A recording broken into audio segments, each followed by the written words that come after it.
صل على سيدنا فاطمة وسيدتنا زينب وسيدنا حسن وسيدنا حسين وعلى آله وصحبه وبارك وسلم وصحبه وبارك وسلم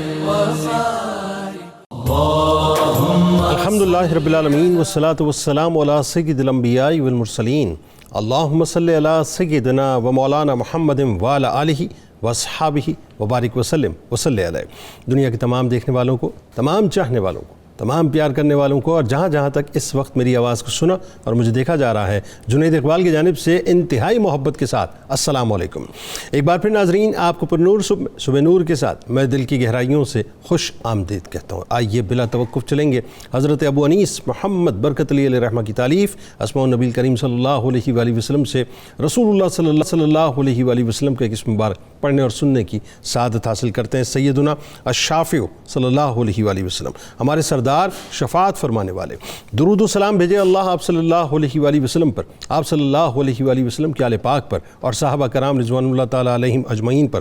حضرت ابو ہریرہ رضی اللہ تعالیٰ عنہ سے روایت ہے، حضور نبی کریم صلی اللہ علیہ وآلہ نے فرمایا کہ میں قیامت کے دن اولاد آدم کا سردار ہوں گا، اور سب سے پہلا شخص میں ہوں گا جس کی قبر شک ہوگی، اور سب سے پہلا شفاعت کرنے والا بھی میں ہوں گا، اور سب سے پہلا شخص میں ہی ہوں گا جس کی شفاعت قبول کی جائے گی۔ ہمارے ساتھ ناظرین آپ نے ضرور آج جڑے رہنا ہے، کیونکہ آج سیدنا یونس علیہ السلام کا ذکر پاک ہوگا انشاءاللہ، اور جو مچھلی کا واقعہ بڑا انٹرسٹنگ واقعہ ہے ناظرین، وہ آپ کو بتلائیں گے، اور ان کی قوم نے توبہ کیسے کی یہ بھی ضرور سنیے گا۔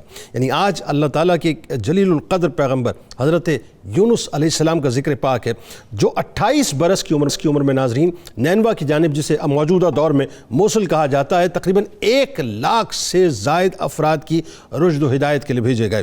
جس طرح ناظرین دیگر انبیاء کرام علیہ السلام مختلف علاقوں میں، مختلف اقوام پر، مختلف ادوار میں بھیجے گئے، قرآن مجید نے ان انبیاء کرام اور ان کی اقوام کے احوال کہیں اختصار کے ساتھ بیان کیے تو کہیں طوالت کے ساتھ بیان کیے۔ مقصد ناظرین بنیادی طور پہ یہ ہے کہ ہمیں سمجھانا ہے کہ قوموں کے عروج و زوال کے اصل عوامل بنیادی طور پہ کیا ہوتے ہیں، تاکہ ہم انفرادی طور پہ بھی اور اجتماعی طور پہ بھی اپنی زندگی کو صحیح سمت میں یا صحیح ڈائریکشن کے اندر جو ہے ڈھال سکیں۔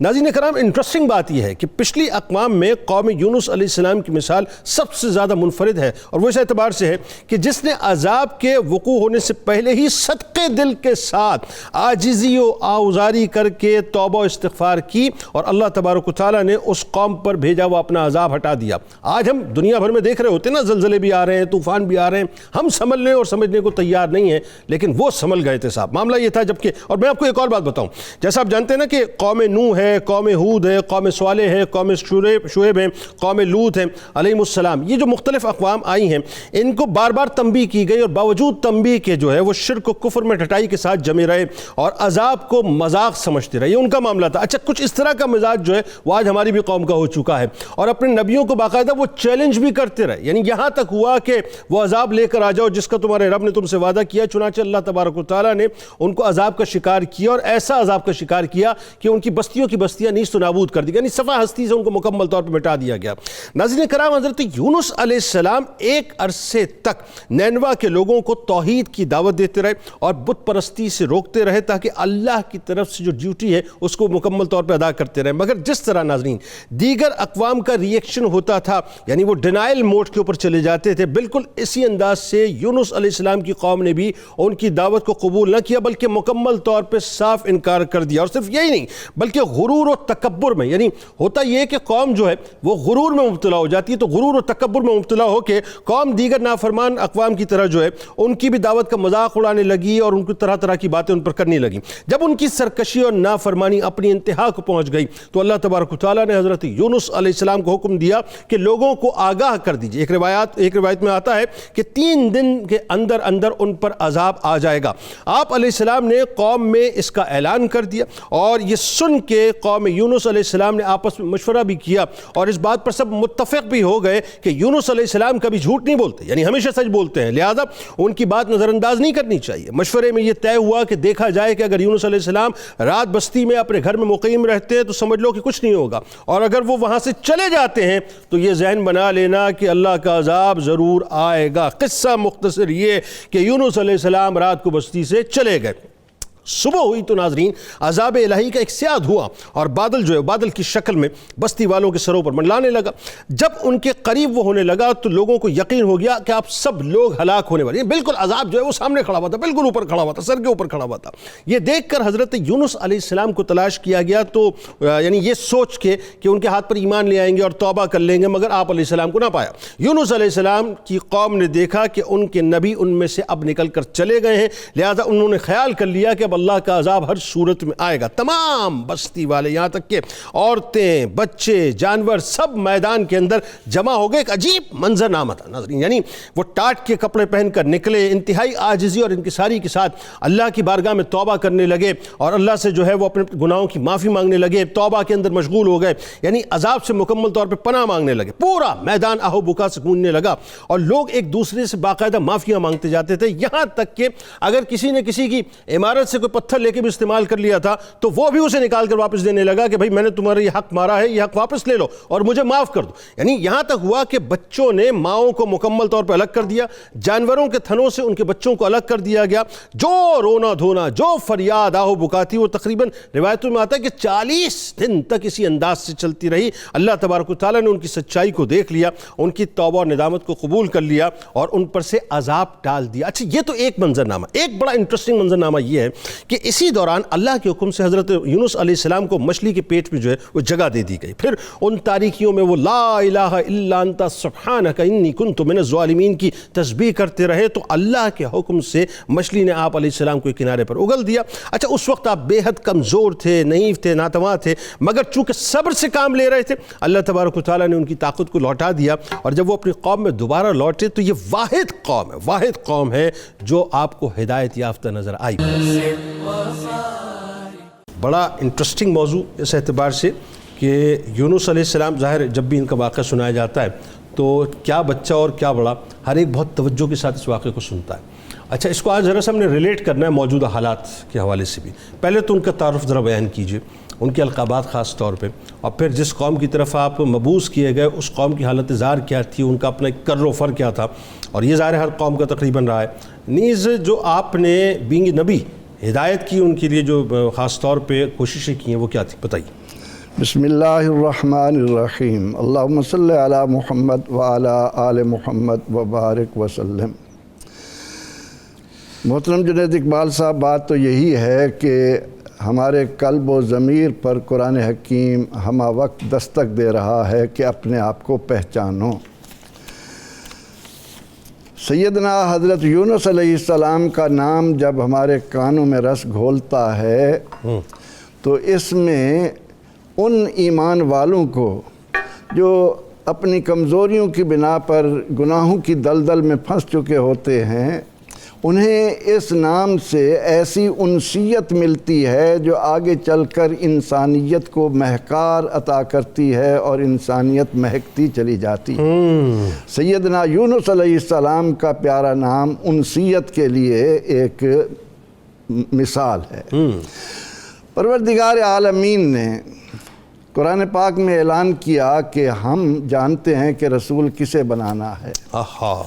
اللہ یعلم حیث یجعل رسالتہ۔ اب اس نے جس کو بھی رسالت کے منصب پر فائز کیا اس کو ذمہ داری یہی دی گئی کہ وہ لوگوں کے قلب و ضمیر پر اس انداز سے دستک دیں کہ وہ اپنے آپ کو پہچانیں، کیونکہ جب ہمیں جنت سے زمین پر اتارا گیا تو اس وقت یہ اعلان کر دیا گیا تھا کہ فَإِمَّا يَأْتِيَنَّكُم مِّنِّي هُدًى فَمَن تَبِعَ هُدَايَ فَلَا خَوْفٌ عَلَيْهِمْ وَلَا هُمْ يَحْزَنُونَ۔ ٹھیک کہ وہ جنت جس سے تمہارے باپ کو آدم کو دنیا میں لایا گیا ہے، اس میں واپس جانے کے لیے میں تمہارے پاس رہنمائی سامان بھیجوں گا۔ ٹھیک ہے۔ اور وہ 1,24,000 اللہ کے بندوں میں وہ پیاری جماعت وہ مقدس جماعت جو عقل و بصیرت میں، شعور میں اپنی بلندیوں پر فائز ہے، سبحان اللہ، جن کا اخلاق اور کردار قیامت تک آنے والے انسانوں کے لیے ایک مثال ہے۔ اب سیدنا حضرت یونس علیہ السلام، آپ کا جب ہم تعارف لاتے ہیں تو آپ بھی بنی اسرائیل میں آتے ہیں، سیدنا یعقوب علیہ السلام کی اولاد میں۔ ٹھیک، سیدنا یعقوب علیہ السلام کے بیٹے لاوا یا لاوی وہ ان کے نانا ہیں، اچھا، ان کے نواسے ہیں، ان کے والد یعنی آپ کا ننیال جو ہے یعقوب علیہ السلام سے یعقوب علیہ السلام کا، یعقوب علیہ السلام بیٹے اسحاق علیہ السلام کے، اسحاق علیہ السلام حضرت ابراہیم علیہ السلام کے، اس بنا پر سیدنا ابراہیم علیہ السلام کو ہم جد الانبیاء بھی کہتے ہیں۔ ٹھیک ہے، تو سیدنا حضرت یونس علیہ السلام جن کے والد کا نام متہ بتایا گیا ہے اور والدہ کا نام برود آباد نے تحریر کیا ہے، تو بنی اسرائیل کے وہ ذی مرتبت، ذی شان انسان نبی کہ اللہ تعالیٰ نے ان کو 28 سال کی عمر میں یہ ڈیوٹی دی کہ موصل کے قصبہ نینوا میں، اب وہ لوگ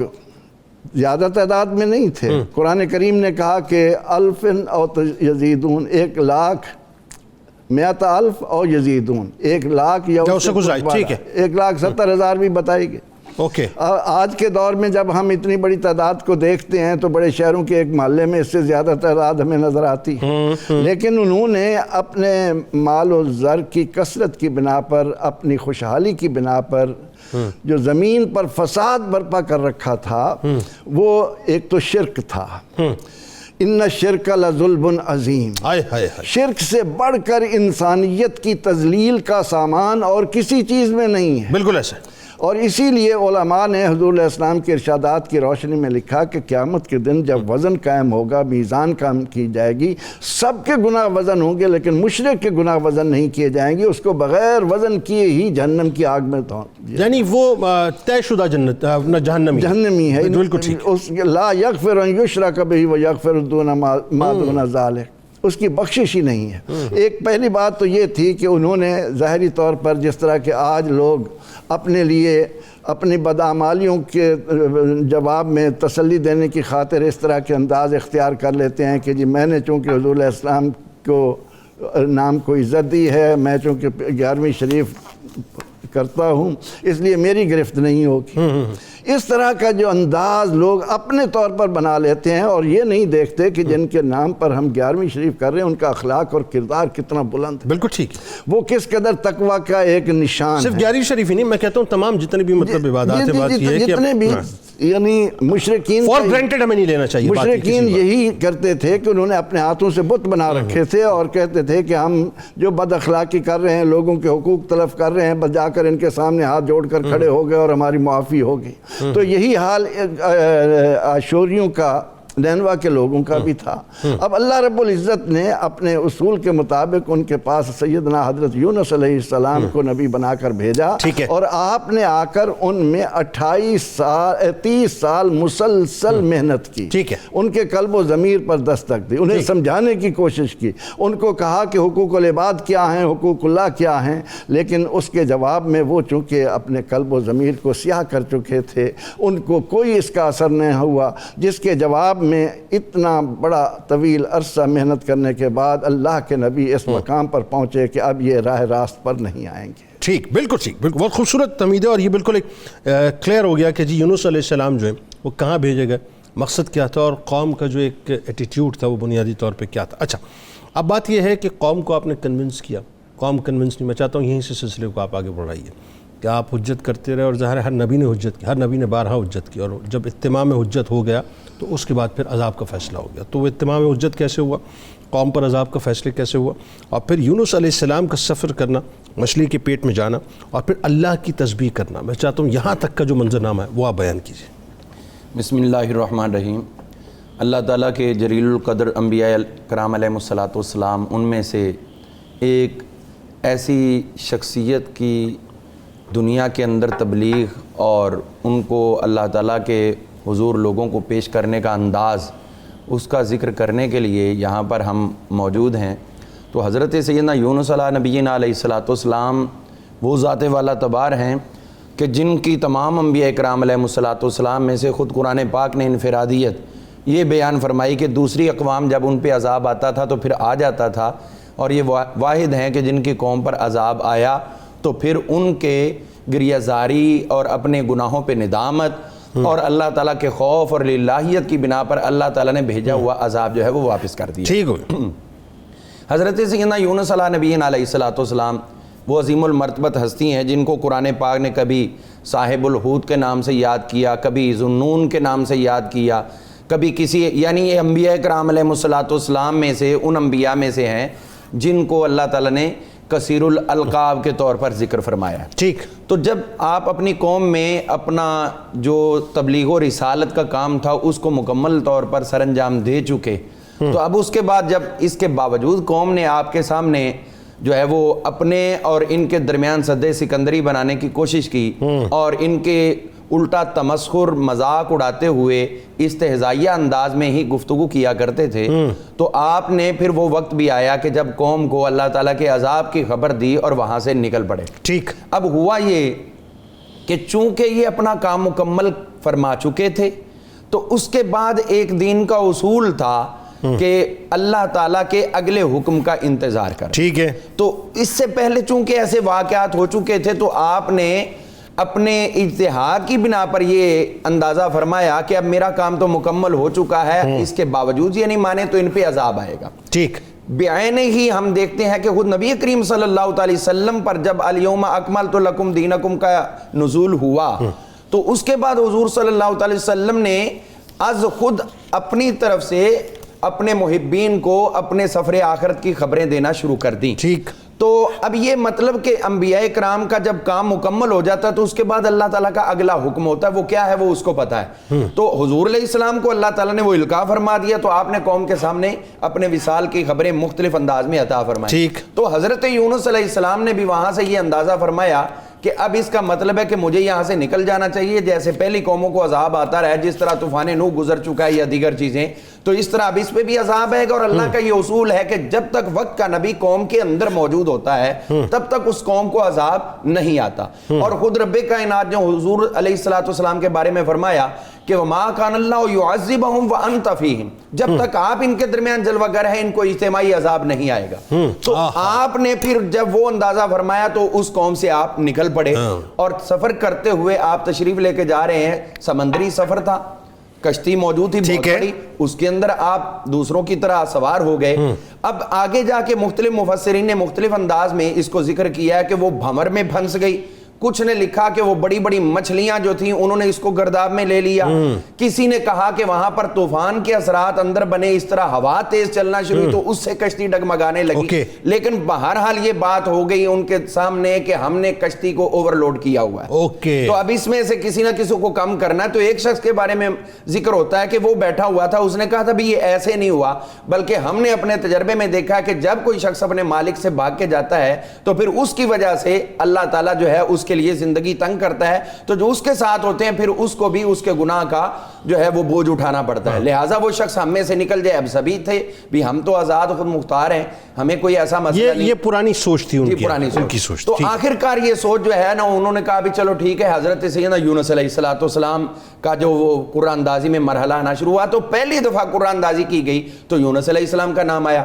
آپ کے چہرے سے نور نبوت ہویدا تھا اور وہ تصور بھی نہیں کر سکتے تھے کہ یہ غلام ہوں گے شکل و صورت سے اور پھر یہ بھاگے ہوئے بھی ہوں گے۔ وہ تو بڑا اکرام ان کا کر رہے تھے، وہ تو یہ کہہ رہے تھے کہ آپ تو ہیں ہی نہیں، آپ تو ہیں ہی نہیں۔ تو اسی لیے حضور نے فرمایا کہ اللہ کا کوئی بھی نبی ایسا نہیں ہے مگر ہر نبی کو اللہ نے اپنی قوم میں سے حسن بھی سب سے زیادہ عطا کیا ہوتا ہے اور آواز بھی سب سے سبحان اللہ، سبحان اللہ۔ اور حضرت یونس علیہ السلام میں یہ چیزیں اپنی قوم میں نظر آ رہی تھی، تو جب پھر انہوں نے کہا بھی نہیں ایک چانس اور لیں، اور یہ بھی ان کی نبی سے محبت دیکھیں کہ نبی کو اگرچہ نبی نہیں سمجھا لیکن پھر بھی بچانے کے لیے انہوں نے دوسری دفعہ قرآن اندازی کر دی، پھر تیسری دفعہ، آخر کار یونس علیہ السلام خود پانی کے اندر اتر گئے اور آگے رب کائنات نے حکم دیا اس مچھلی کو، وہ بہت بڑی مچھلی وہ آ گئی، اس نے منہ کھولا تو آپ اس مچھلی کے اندر تشریف لے گئے۔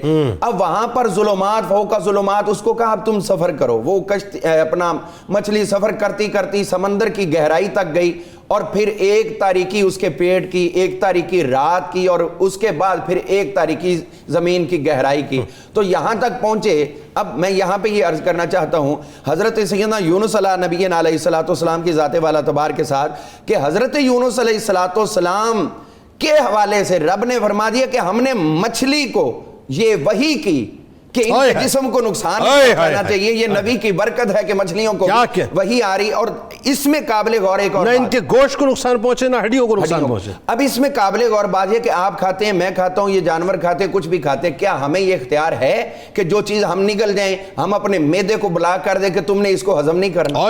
یہ تو کسی کے اختیار میں نہیں ہے. لیکن یہ نبی کی شان ہے کہ وہی بھی کر دی اور اس کو حکم بھی دے دیا کہ ان کا جسم خراب نہیں کرنا. جس طرح آگ نے حضرت سیدنا ابراہیم علیہ السلام کے جسم کو نقصان نہیں پہنچایا، اسی طرح اس مچھلی نے بھی. سر انٹرسٹنگ بات یہ، میرے رب کی شان پہ میں ہزاروں لاکھوں کروڑوں بار قربان ہو جاؤں. آپ یہ دیکھیے کہ مچھلی کو حکم دیا. اب ایک ورڈ استعمال ہوتا ہے فلکر آف سیکنڈ، یعنی مطلب سیکنڈ کا بھی کئیواں ایک حصہ. لیکن شان دیکھیے آپ کہ یوسف علیہ السلام کا معاملہ ہوا تو سدرۃ المنتہا پہ جبرائیل امین تشریف فرمائیں. مطلب آپ اس کو کیسے جسٹیفائی کریں گے کہ وہ سیکنڈز کا کون سا حصہ تھا، لیکن تشریف فرما ہو گیا اور بچا لیا یوسف علیہ السلام کو. اسی طرح سے اب آپ جب آپ امیجن کیجئے، ذرا تصور کیجئے کہ سمندر میں ایک شخص کو جو ڈالا جا رہا ہے تو وہ سیکنڈز کا کھیل ہوتا ہے، سیکنڈز کا کھیل ہوتا ہے. لیکن مچھلی جو ہے وہ حکم خداوندی کی کیسی پابندی کی تیزی سے جو آئی اور کتنی بڑی مچھلی تھی وہ اللہ اور اس کے رسول ہی بہتر جانتے. اچھا اب ذرا انٹرسٹنگ بات یہ ہے کہ اب آپ ظاہر ہے مچھلی کے پیٹ میں موجود ہیں اور آپ ایک مخصوص تسبیح کر رہے ہیں، اور وہ تسبیح جو ہے وہ ظاہر ہے پھر زبان زد عام بھی ہوئی، پھر رہتی دنیا تک جو ہے جو ظلمت قدوں میں اپنے آپ کو ڈال دیتے ہیں ان کے لیے جو ہے خلاصی کا ذریعہ بھی بن گئی. اس پہ ذرا بات کیجئے. وہ تسبیح فرشتوں نے آسمان پہ بھی سنی، ذرا اس کے بارے میں بھی بتائیے. پھر یونس علیہ السلام کا مچھلی کے پیٹ سے صحیح سلامت نکل آنا اٹ سیلف ایک معجزہ، اور اللہ تبارک و تعالیٰ نے ان کے نکلنے کے بعد ایک خاص اہتمام کیا. کتنے دن رہے، کیا ہوا، ذرا وہ بتائیے. جی بسم اللہ الرحمن الرحیم. جنید صاحب، سیدنا یونس علیہ السلام کو اللہ تعالیٰ نے مچھلی کے پیٹ سے نکالا. کس طرح نکالا اس کا ذکر قرآن مجید میں کیا، اور اس میں ہمارے لیے بھی بڑی ہدایات ہیں آج کے مسلمان کے لیے اگر اس کے اوپر عمل کرتا ہے. قرآن کہتا ہے فَنَادَى فِي الظُّلُمَاتِ أَلَّا إِلَٰهَ إِلَّا أَنْتَ سُبْحَانَكَ إِنِّي كُنْتُ مِنَ الظَّالِمِينَ. اور یہ ظلمات تاریکیوں کے اندر اپنے رب کو پکارا ہے. اور یہ تسبیح جب فرشتوں نے سنی تو انہوں نے کہا یا رب هذا صوت معروف من عبد معروف فی ارض غیر معروف. یا اللہ یہ جو آواز ہے جانی پہچانی ہے، اور ایک جانے پہچانے بندے کی طرف سے ہے، لیکن ایسی جگہ سے آ رہی ہے جو انون ہے، غیر معروف جگہ سے ہے. فمن هذا یا رب یہ کون ہے؟ تو اللہ نے ان کو بتایا هذا عبدی یونس، یہ میرا بندہ یونس ہے. تو فرشتوں نے کہا یا رب افلا تذکر ما کان یفعل فی الرخاء فتنجیہ فی البلاء. یا رب تو جانتا ہے کہ جب یہ آسانیوں میں تھا، جب نعمتوں میں تھا تو یہ کیا کیا کرتا تھا، کہ آج تم اس کو نجات نہیں دو گے؟ تو اللہ نے کہا بھلا بالکل میں نجات دوں گا، جس کو قرآن مجید میں اللہ نے ارشاد فرمایا فلولا انہ کان من المسبحین. اگر یہ دنیا کے اندر جب یہ رخا میں تھا اور کشادگی میں تھا اور آسانیوں میں تھا اور نعمتوں میں تھا، اگر اس وقت ہماری تسبیح یعنی کثرت کے ساتھ ذکر کرنے والا نہ ہوتا لَلَبِثَ فِي بَطْنِهِ إِلَى يَوْمِ يُبْعَثُونَ، تو قیامت تک مچھلی کے پیٹ میں نہیں رہتے. اللہ. اچھا یہ دیکھیے جنید صاحب، یہ آج ہمارے لیے بھی ہے کہ جب ہم آسانی میں ہوتے ہیں، کشادگی میں ہوتے ہیں، صحت مندی اور تندرستی میں ہوتے ہیں، اس وقت اللہ سے غافل رہتے ہیں. ایگزیکٹلی یہ بات ہے. اور اس وقت اللہ کو کوئی یاد نہیں کرتا، کوئی ذکر نہیں کرتا. اور جب مشکل میں پھنستے ہیں، بیماری میں، بزنس میں لاس ہو گیا، پھر اللہ کو پکارتے ہیں. اللہ تب کرتے ہیں. تب تو مستجاب نہیں ہوتے ہیں نا، تب تو اللہ آپ کی پکار کو نہیں سنے گا. اللہ نے ریکال کروایا کہ جب یہ آسودگی میں تھے اور مجھے یاد کرتے تھے، آج میں ان کو کیسے فراموش کروں گا، کیسے ہم ان کو بھول جائیں گے. یہی حال فرعون نے بھی کیا تھا. فرعون ساری زندگی تو سرکشی اور بغاوت میں رہا اور یہ کہتا انا ربکم الاعلی، لیکن جب پانی میں ڈوبنے لگا اور غرق ہونے لگا، ہارون علیہ السلام کی رب پہ میں ایمان لایا. اس وقت اس نے آمنت انہ لا الہ الا الذی آمنت بہ بنو اسرائیل، آج میں اس خدائے واحد پر ایمان لاتا ہوں. لیکن قرآن نے کہا الآن وقد عصیت قبل وکنت من المفسدین، اب تم کہہ رہے ہو کہ ہم ایمان لائے, اب تمہارا ایمان قبول اب ایمان قبول نہیں کریں گے, اور اب ہم تمہاری پکار کو بھی نہیں سنیں گے, کیونکہ جب کشادگی میں تھے اور آسودگی میں تھے اس وقت تم نے ہم پر ایمان نہیں لائے اور ہماری ذکر اور تسبیح نہیں کی. اچھا وہ کیا تسبیح تھی, ذرا وہ تو بتائیے کیا تسبیح کرتے تھے, اور تسبیح بھی کیسی؟ میں بھی بڑی امیزنگ بات ہے, میں بھی یہ سوچ رہا تھا کہ اللہ کی شان دیکھیں, مچھلی کے پیٹ میں تسبیح ہو رہی ہے لیکن عرش کے فرشتوں جو ہیں اس تسبیح کو سماعت کر رہے ہیں, کیا کنیکٹیوٹی بتائیے ذرا. سبحان اللہ, قرآن مجید کہتا ہے وَإِن مِّن شَيْءٍ إِلَّا يُسَبِّحُ بِحَمْدِهِ وَلَكِن لَّا تَفْقَهُونَ تَسْبِيحَهُمْ. کائنات کے اندر کوئی ایسی چیز نہیں ہے جو اللہ کی تسبیح بیان نہیں کرتی ہے. تو یونس علیہ السلام نے مچھلی کے پیٹ کے اندر آوازیں سنی تو اس نے کہا یا رب یہ کیسی آوازیں ہیں؟ تو انہوں نے اللہ نے کہا کہ یہ مچھلیوں کی تسبیح ہے. تو اس وقت یونس علیہ السلام نے یہ الفاظ کہتے لا الہ الا انت سبحانک انی کنت من الظالمین. اور مفسرین نے لکھا کہ آج بھی جو مشکل میں پھنسے ہوتے ہیں, آزمائشوں میں ہوتے ہیں, بیماری میں ہیں یا کسی بھی طرح کی مصیبت آفات و بلیات کے اندر ہیں, اگر اس تسبیح کا ذکر کیا جائے تو اللہ تعالیٰ اس سے اس مصیبت کو اور اس آزمائش کو ختم کر دیتے ہیں. اللہ اکبر, اللہ اکبر. پھر جب آپ مچھلی کے پیٹ سے باہر تشریف لائے, اور پھر آپ مچھلی کے پیٹ سے, اس کو بھی قرآن مجید نے ذکر کیا فَنَبَذْنَاهُ بِالْعَرَاءِ وَهُوَ سَقِيمٌ. مچھلی نے ان کو ایک چٹیل زمین کے اندر اگل دیا, ایسی زمین جہاں پر کچھ نہیں تھا, نہ درخت ہیں, بالکل ویران اور بنجر جگہ ہے. وَهُوَ سَقِيمٌ, اور وہ حالت مرض میں تھے, وہ بیمار تھے. سیدنا عبداللہ ابن عباس لکھتے ہیں کہ ایسے ہی تھے جیسے نومولود بچہ ہوتا ہے, بالکل لاغر, کمزور, جسم پر کوئی بال نہیں ہے. تو قرآن کہتا ہے تو پھر ان کے لیے ہم نے اہتمام کیا ہے وَأَنبَتْنَا عَلَيْهِ شَجَرَةً مِّن يَقْطِينٍ, کہ ہم نے ان کے اوپر جو کدو, حلوہ کدو کی بیل ہے اس کو اگا دیا. اور یہ بھی بہت انٹرسٹنگ اس اعتبار سے بھی ہے کہ اللہ تعالیٰ کی قدرت ہے کہ اب انہوں نے ان کے لیے خاص اہتمام کر دیا کہ چونکہ یہ لاغر ہیں, کمزور ہیں, خود سے کچھ نہیں کر سکتے ہیں, تو یہ کدو کی بیل اس وجہ سے اگائی کیونکہ اس کے پتے جو ہوتے ہیں وہ بہت بڑے ہوتے ہیں, اور سائنٹیفکلی جو سورج کی تپش ہے اور اس کی شدت ہے اس سے محفوظ رکھتے ہیں, اس کو ابزارو کر لیتے ہیں. بالکل. اور مکھی بھی نہیں بیٹھتی اس بیل اس کے اوپر, کیونکہ مکھی نہیں بیٹھتی. اب یہ نومولود بچے کی طرح ہے نا, تو حشرات آئیں گے, مکھی آئیں گے, اس بیل کے اوپر مکھی نہیں بیٹھتی. اور ایک اور بات ہے کہ وہ اپنا کیا کہتے ہیں وہ ہیلنگ پروسیس جو ہے اس بیل کا, مطلب ہیلنگ پروسیس زیادہ جسم کا آسان ہو جاتا ہے اس بیل کی وجہ سے. ایسا ہی بالکل ٹھیک ہے. ناظرین, اور پھر دودھ کے لیے بکری بھی میرے خیال وہ بھی کیا تھا, اور وہ دودھ کے لیے اللہ تعالیٰ نے مقرر کر دیا کہ آپ نے ان کو دودھ جو ہے آ کے پلانا ہے, اور وہ آتی رہی اور ان کو دودھ بھی پلاتے. اور اس کی ایک خصوصیت حلوہ کدو کی یہ بھی ہے کہ اس کو ہر طریقے سے کچا بھی کھایا جا سکتا ہے, پکا بھی کھا سکتے ہیں, اس کا چھلکا بھی کھایا جا سکتا ہے, اس کے بیج بھی کھائے جا سکتے ہیں, اور گودا بھی اس کا ڈیفینیٹلی. اور پھر بات یہ ہے کہ نبی کریم صلی اللہ علیہ وآلہ وسلم جو ہے وہ اپنا کدو شریف کو جو ہے بڑا پسند فرمایا کرتے ہیں. تو یونس علیہ السلام کی ایک نسبت یہاں پہ جو ہے وہ نظر بھی آتی ہے. اور سائنس نے ثابت بھی کر دیا کہ اس کے کتنے فوائد ہیں جسم کے لیے اور دماغ کی تقویت کے لیے بھی. واہ. آئیے ذرا سلسلے کو وہیں سے جوڑتے ہیں. پروفیسر صاحب ذرا بتائیے, یونس علیہ السلام کی قوم نے اب توبہ کی ہے, اور توبہ کا انداز بڑا کمال ہے. یعنی ایڈمٹ کر لیا نا کہ ہم غلطی پر ہیں. ہم تو ایڈمٹ ہی نہیں کر رہے بنیادی طور پہ کہ ہم غلطی پر ہیں. خاص کر جو حقوق العباد کے معاملے میں جو انہوں نے زور دیا اور جس انداز سے خلاصی حاصل کی ہے, بتائیے وہ پورا منظرنامہ کیا ہوا تھا.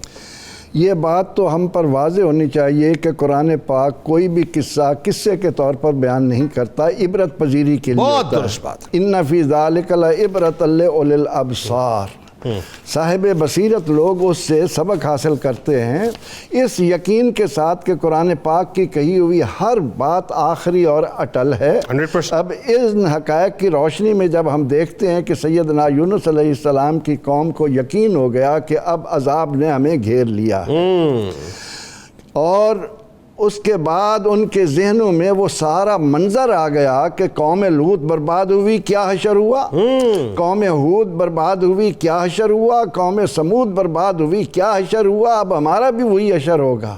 اس لیے ان کے دلوں میں جب یہ یقین ہو گیا کہ اللہ کے نبی بھی ہمیں چھوڑ کر جا چکے ہیں اور اب ہمارے لیے کوئی راستہ نہیں, تو انہوں نے یونس علیہ السلام کے ایک دوست ربیل سے مشورہ کیا. اس نے کہا کہ سارے باہر نکل جاؤ, پہاڑوں کے وادی میں جا کر اللہ کے ہاں توبہ اور استغفار کرو.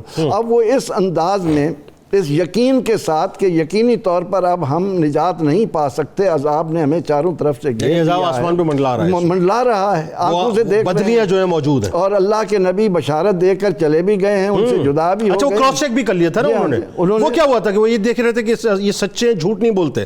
جی ہاں، وہ انہیں یقین تھا، اور اس لیے انہوں نے کہا کہ اگر وہ وہاں ہوئے تو پھر تو ہو سکتا ہے کوئی، لیکن جب انہیں یقین ہو گیا کہ یونس علیہ السلام جا چکے ہیں، اب وہ تمام تر اپنے جانوروں کو، اپنے چھوٹے بچوں کو، جانوروں کے بچوں کو لے کر پہاڑوں کی وادیوں میں آ گئے، اور اس طرح سے بچوں کو ماؤں سے جدا کر دیا، جانوروں کے بچے جانوروں سے جدا کر دیے، اور آہو زاری میں لگ گئے، اس قدر اس مکان پر آہو بکا ہو رہی تھی کہ واقعتاً ان کو احساس ہو چکا تھا کہ میں برباد ہوا۔ روایتیں کہتی ہیں ٹاٹ کے کپڑے پہن کے آئے تھے؟ جی ہاں، وہ کپڑے یعنی بدل دیے، وہ جو پہلے عیش و عشرت کے سامان تھے، اب انہیں عجز و انکسار کا پتہ چل گیا کہ گڑ گڑائے بغیر، اللہ سے معافی مانگے بغیر ہماری نجات کی کوئی راہ نہیں ہے۔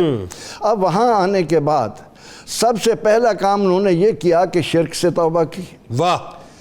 اب شرک سے توبہ کرنے کے بعد اگلا مرحلہ ان کا یہ تھا کہ پورے 1,70,000 یا جتنے بھی تھے، ایک ایک کے پاس گئے کہ میری زبان سے، میرے ہاتھ سے اگر کوئی تمہیں دکھ پہنچا ہے، ظلم ہوا ہے تو اس کی مجھے معافی کر دو۔ یہ کتنی اہم ترین بات ہے یہ۔ اور تیسرا انداز ان کا یہ تھا کہ اگر کسی نے کسی کا کوئی حق مارا، علماء اس کی جزیات بیان کرتے ہوئے کہتے ہیں کہ اگر کسی نے کسی کا پتھر اٹھا کر اپنے مکان کی بنیاد میں رکھ لیا تھا تو اس نے جا کر عملاً اس بنیاد کو کھود کر وہ پتھر نکال کر اس کے حوالے کر کے اس سے معافی مانگی۔ جسٹ امیجن، مطلب کس لیول پہ جا کے جو ہے حقوق العباد کی جو ہے وہ خیال رکھا جا رہا ہے، حقوق العباد کا انہیں اس حد تک خیال تھا۔ اور اس کے بعد توبہ و استغفار کی طرح وہ اس طرح آئے، اور اللہ تعالیٰ نے ان کے دل کی صداقت کو دیکھ کر کہ واقعتاً انہیں ندامت ہے، اور اس اللہ کا بندوں پر کتنا کرم ہے کہ حضور علیہ السلام فرماتے ہیں کہ اے بندے، اگر تیرے گناہوں سے زمین و آسمان کی فضا بھر گئی ہے اور تو اللہ کے حضور معافی مانگتا ہوا آ جا، تو اللہ فرماتا ہے میں سارے معاف کر کے اتنی نیکیاں بھی دوں گا، ولا ابالی، مجھے کوئی پرواہ نہیں ہوگی۔ اچھا، مجھے اس بات کی پرواہ نہیں ہوگی، مجھے نہیں پرواہ، رؤوف بالعباد ہے۔ اب اس نے یہ پہلی مرتبہ ہوا کہ ان پر عذاب کے آثار پیدا کرنے کے بعد ان کی توبہ اور استغفار کو، کیونکہ ابھی ان پر نزا کا عالم طاری نہیں ہوا تھا جس طرح فرعون پر ہو چکا تھا، اور اسی لیے آقا علیہ السلام نے فرمایا کہ ان اللہ یقبل توبۃ العبد ما لم یغرغر، جب تک غرغرہ شروع نہیں ہوتا اس وقت تک توبہ کا دروازہ کھلا ہے۔ اب اللہ تعالیٰ نے ان کی تمام تر اس عاجزی اور انکسار کو قبول فرما کر ان سے عذاب کو ہٹا کر مجھ کو، آپ کو، ہماری قوم کو آج کے حالات کے تناظر میں یہ بات بھی ہے کہ من اعرض عن ذکری فإن له معیشۃ ضنکا، جو لوگ میری یاد سے منہ موڑیں گے میں ان کی معیشت تنگ کر دوں گا۔ اللہم صلی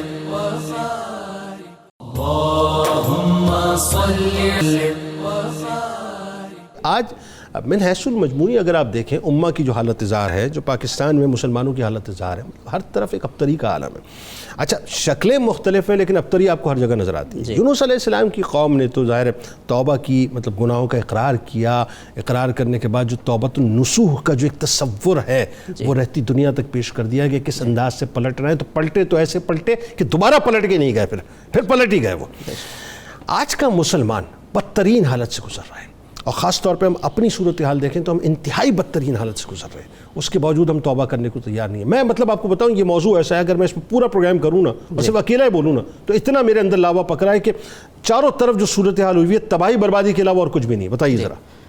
جنید صاحب، توبہ کے نہ کرنے کے جو اسباب ہیں میں اس کے اوپر بھی بات کروں گا کہ توبہ کی توفیق کیوں سلب ہو جاتی ہے لوگوں سے، لیکن اس سے پہلے دیکھیے کہ یہ جو یونس علیہ السلام کی قوم ہے، ابھی انہوں نے عذاب نہیں دیکھا ہے، نازل نہیں ہوا، صرف مقدمات دیکھے ہیں تو اللہ کی بارگاہ میں جھک گئے ہیں۔ اور یہ قوم جو عذابوں سے گزر رہی ہے، قدرتی آفات کی صورت میں ہے، بیماریوں کی صورت میں ہے، مہنگائی کا عذاب، ہر شخص جسے سفر کر رہا ہے، سیلاب، اور توبہ اور استغفار یہ اللہ کا حکم ہے کہ اگر آپ اس کی طرف آ جائیں تو میں سارے عذابوں کو ٹال دوں گا۔ قرآن مجید میں سورۃ النور کی آیت نمبر 31 میں اللہ تعالیٰ ارشاد فرماتے ہیں توبوا الی اللہ جمیعا ایھا المؤمنون لعلکم تفلحون، سارے کے سارے اللہ کی بارگاہ میں جھک جاؤ، توبہ کر لو تاکہ تم فلاح پا جاؤ۔ اور یہ فلاح اور کامیابی صرف اخروی نہیں ہے بلکہ دنیاوی بھی ہے، دنیا کی نجات اور آخرت کی نجات یہ اللہ کی بارگاہ میں توبہ کرنے سے اور استغفار کرنے میں ہے۔ استغفروا ربکم انہ کان غفارا یرسل السماء علیکم مدرارا ویمددکم باموال وبنین ویجعل لکم جنات ویجعل لکم انہارا۔ اللہ کہہ رہا ہے میری بارگاہ میں جھک جاؤ، میں موسلا دار بارشیں بھی نازل کروں گا، میں تمہیں مال و دولت بھی عطا کروں گا، بیٹے بھی عطا کروں گا، اور تمہارے لیے باغات بنا دوں گا۔ ایک جملہ آ گیا آپ کی بات سے، ایک جملہ آ گیا، میرے رب کے شان پہ میں قربان ہوں، اس کی رحمتوں پہ قربان ہوں۔ جتنی شرائط ہم IMF کی ماننے کو تیار ہیں نا، اور جتنا اس کو منانے کے لیے مطلب ہم لگے ہوئے ہیں، اس سے کم شرائط اگر ہم اللہ کی مان لیں اور اس سے کم وقت اگر اللہ کو منانے پہ لگا دیں، خدا کی عزت و جلال کی قسم یہاں اور وہاں ہر جگہ کامیاب ہو جائیں گے۔ بتائیے ذرا۔ بالکل ترجیحات چینج ہو گئی ہے نا، جو اصل کامیابی کا رستہ ہے وہ چھوڑ دیا۔ اور توفیق کیوں نہیں ملتی ہے توبہ کرنے کی جنید صاحب؟ یہ بہت اہم ہے، اس وجہ سے کہ جو گناہوں کے انجام سے غفلت، اب ہر ایک کو معلوم ہے کہ رشوت حرام ہے، اور اللہ کے رسول نے فرمایا الراشی والمرتشی کلاہما فی النار، یہ جہنم میں جائیں گے، دینے والا لینے والا، لیکن اس کے باوجود رشوت کے ساتھ چل رہے ہیں۔ اللہ کے رسول نے فرمایا کہ یہ جو ذخیرہ اندوزی حرام ہے، لیکن اس کے انجام سے غافل ہیں۔ رمضان آ رہا ہے نا، اور رمضان آ رہا ہے نا، برکتوں والا مہینہ، برکتوں والا مہینہ آ رہا ہے نا، ان کے لیے آ رہا ہے برکتوں والا اللہ کے رسول نے فرمایا المحتکر ملعون، ذخیرہ اندوزی کرنے والا لعنتی ہے، اللہ کی رحمت سے دور ہے، لیکن اس کے باوجود اس انجام سے غافل ہے۔ توبہ کی توفیق نہیں مل سکتی ہے، نہیں ہو سکتے ہیں۔ اور پھر آپ دیکھیے کہ پھر جو لمبی زندگی کی امید ہے یہ بھی رکاوٹ ہے۔ اللہ کے رسول جیتا ایسا ہے کہ جیسے مرنا ہی نہیں ہے، مرنا ہی نہیں ہے۔ قرآن کہتا ہے ان وعد اللہ حق، یہ موت کا وعدہ برحق ہے، فلا تغرنکم الحیات الدنیا، یہ دنیا کی زندگی تمہیں دھوکے میں نہ ڈال دے۔ سیدنا عبداللہ ابن عمر کہتے ہیں کہ اگر تم شام کو پالو صبح کی امید نہ رکھو۔ متاع القلیل، متاع قلیل ہے، متاع الحیات الدنیا اور متاع الغرور ہے یہ۔ اور اگر تم شام کو پالو صبح کی امید نہ رکھو، اور صبح کو پالو تو شام کی امید نہ رکھو۔ اس طریقے سے آپ نے زندگی میں زندگی کو گزارنا ہے۔ اور پھر گناہوں کی لذت کا غلبہ ہونا یہ بھی عدم توفیق کا سبب ہے۔ اب یہ بتائیے اس متاع القلیل سے بچنے کا طریقہ، توبہ کرنے کا طریقہ ذرا یہ بتلائیے کیسے آج کی جائے، کیونکہ ہم تو رجوع کرنے کو تیار نہیں ہے۔ کیا جائے، اپنے رب کو کیسے راضی کریں؟ یہی چیزیں ہیں، اپنے گناہوں کے انجام سے باخبر رہیں، گناہوں کی لذت سے دور رہیں، اور یہ ایک امیجن کریں کہ یہ سیکنڈز کی جو لذت ہے اور اس میں اوپر جو ندامت ہے وہ ساری زندگی کی ہے، اور پھر اپنی موت کو ہمیشہ یاد رکھیں۔ بہت شکریہ آپ تینوں احباب کا، اللہ تعالیٰ اس ذکر کو قبول فرمائے۔ کتاب الشفا، مشکلات سے نجات کا وظیفہ آپ کو بتلاتے ہیں۔ سورۃ الانبیاء کی آیت نمبر 87، لا الہ الا انت سبحانک انی کنت من الظالمین کا کثرت کے ساتھ ورد کرنے سے بڑی مشکل سے نجات مل جاتی ہے۔ میرا خیال ہے اس وقت تو پاکستانیوں کو صرف اسی کا ورد کرنا چاہیے اور بار بار ورد کرنا چاہیے تاکہ اللہ تعالیٰ میں مشکلات سے نکال دے۔ حضرت علی کرم اللہ وجہ الکریم کا کمال قول مبارک ہے کہ جس شخص کا یقین کامل ہوتا ہے وہ کامیاب ہوتا ہے، اور جس کا یقین درست ہوتا ہے فائدہ اٹھاتا ہے۔